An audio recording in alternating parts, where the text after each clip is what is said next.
Thanks for watching. And today we're going to be talking about vaccine confidence. And with me today is Chris Schueler. And I want to just take a few minutes and get to know him.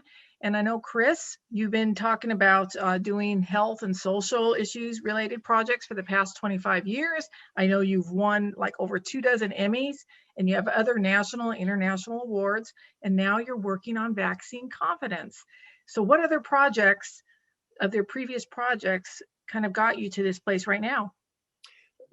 It's a great question. And thanks for having me. This is obviously crucial, and it's crucial now. And we've done some interesting projects. I think everything sort of led to this particular project. We did a very interesting project on HIV/AIDS down in Nicaragua. Gosh, it was almost 15, 20 years ago. And that project specifically looked at myths around the issue, which of course is a big part of vaccination issue now in terms of confidence and the myths around that. We did a project for the United Nations, FAO, in India, and we were talking about basic hygiene issues for the entire country. And what we found was we needed to use grassroots messengers, people they trusted, to tell them and explain these things to them. So that fits very well with vaccine confidence too. People, in order to really get past this and say, yes, this is going to be okay, they have to hear it from somebody they trust. So that works very well there. And then we've recently, in the last 5-6 years, we've developed what we call youth champions. And these are young people. Admiral Schweitzer, you and I are digital immigrants. We didn't come by social media. We didn't have these, cell phones growing up. But youth, those kids in high school and college really are the digital natives, if you will. So we put together teams, and we will be putting together a team of youth champions for this project as well. And they will help us with the uptake through the social media platforms. Things that you and I don't know if you know all this stuff about it. I certainly don't, but these youngsters do. And they can take these messages within their local communities, their local schools, their parents, their physicians, and they can really help us create a groundswell of opportunity for people to understand what's going on with this. Well, you obviously have been down in the ground level working on all this. This is wonderful. So how is this project so important, and why does the media play such a big role? It's important, as you know as well. We've got to have people taking this vaccine to get through this pandemic. That's number one. Number two, I think all vaccines have to be understood better so that we can, in the long term, get people to understand how they're important, how they've saved millions of lives, how they are safe, how they're developed, all those things. Media plays a very interesting role, and it's changed. Walter Doherty, Dr. Doherty from the University of New Mexico Health Sciences Center, who is an immunologist, came to me in 2017, way before we were thinking about the pandemic, and said, we did this project about media's the way media explains and the way media represents vaccinations over the last 40, 50 years. And some people remember Errol Flynn, way back when. Errol Flynn in the movies was the guy who discovered the vaccine that saved lives all over the place. Now, the movies we see, legend or whatever they are, the vaccines turn people into werewolves, or the change in the perception of vaccines through the media has undergone a dramatic metamorphosis over the last 40 years. TV shows, same way. They did an incredible study, and it was real interesting to me. So he and I started talking about, listen, we got to develop something, a documentary, a movie, all sorts of things, so that we can push back on some of this misinformation and disinformation that's out there in a significant way through the media. So that's where the media comes in, I think. Yeah, and people get their information all different ways now, and especially it's changed in the last decade. So how does that influence you? That's way to work. that's absolutely true. 20 years ago, 30 years ago, when I started with CBS, to be at a affiliate TV station, number one was a license for that station to print money because it was the only thing out there. There were what, 3 stations, 4 stations, and everybody got their news from Walter Cronkite or whoever it was, the Mhm. evening news. That was it. Now, the vast majority of people, certainly anybody under the age of 50, gets most of their information through social media. This is good and this is really bad. The good news is information can get out there very quickly. It can fly out there. We can put something up. I have friends, the spring in Cairo, I have friends who were a part of that, and Facebook led to that uprising. But the opposite's true too. Misinformation flies out there as well in all sorts of ways, shapes, and forms. So I think the beauty is what we're going to be doing is a documentary. And then we're also going to look at how we can use that social media in a real substantive way to get information out. There's sort of 3 things we're looking at. And the third thing is the social media. The first thing is the messaging has got to be clear, concise, accurate information from the science community.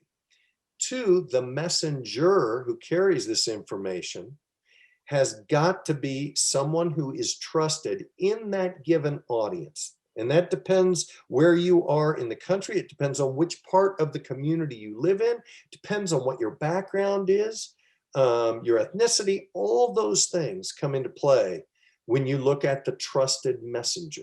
That's key. Then the third thing, we can create the trusted messenger saying the right, correct information, accurate information. But then how does that get out? How is the uptake on that? And what we're finding is that's where social media comes in. How you get it, who you get it from is a crucial element. If you get it from your best friend, you're more likely to read it and look at it and spend 30 seconds or a minute watching it. If you get it from your doctor, physicians seem to be the number one reliable source. Personal physicians, if you have one. Personal pharmacists, if you have one, are way at the top of the list of trust. If those people give you this information, the uptake, and the information is coming from a messenger you trust within the video, and the information is correct, then we win. Then we can really influence the outcome to this whole thing. That totally makes sense. I get that. So why do a documentary? Most people that would be watching are already convinced, aren't they? Yeah, no, I think that's absolutely true. This will be a national release, PBS. And there's a couple reasons for doing it that way. We've done a couple projects like this. First of all, documentaries will allow us, we are fundraising now for this big documentary. There will be different versions of it. There will be a film festival version of it, so it can go out into film festivals. There will be the PBS version, which is just under 1 hour, that will go out to the PBS stations across the country. Part of that part of it itself is really a pushback against the misinformation documentaries and major films that are out there now. I just read about another one in France. I'm sure you've seen it too. I won't even mention the name. And I just looked at it. They are well designed. They are well crafted. They look good. They sound good. They're spectacular in their production values. And they are totally inaccurate and false. But boy, you wouldn't know it if you're just watching this thing. There's 3. One came out right at the beginning of the pandemic. One just came out in France last month. There's one that came out several years ago.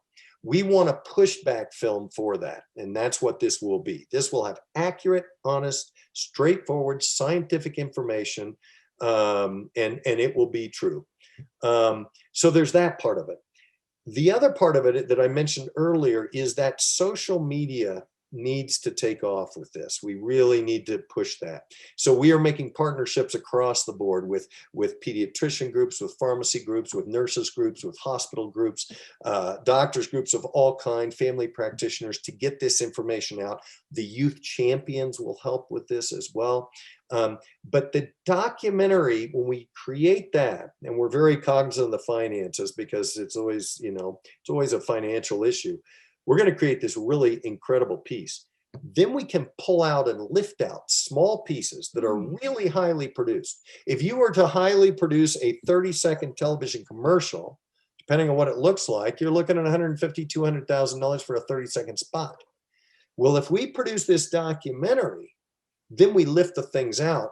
Those things are already paid for, and it's a matter of editing. And we can also very specifically design those for those target audiences with their trusted messenger in their given target audience. So there's sort of a number of different reasons for going with the documentary first and then doing the lift outs. And we think it's going to be we found it effective before. We think it's going to be very effective right now. Oh, it totally makes sense. Really, really good. So how are these short videos that you're working and the lift outs and everything, how is that different than what CDC and some of these other groups are developing? Excellent.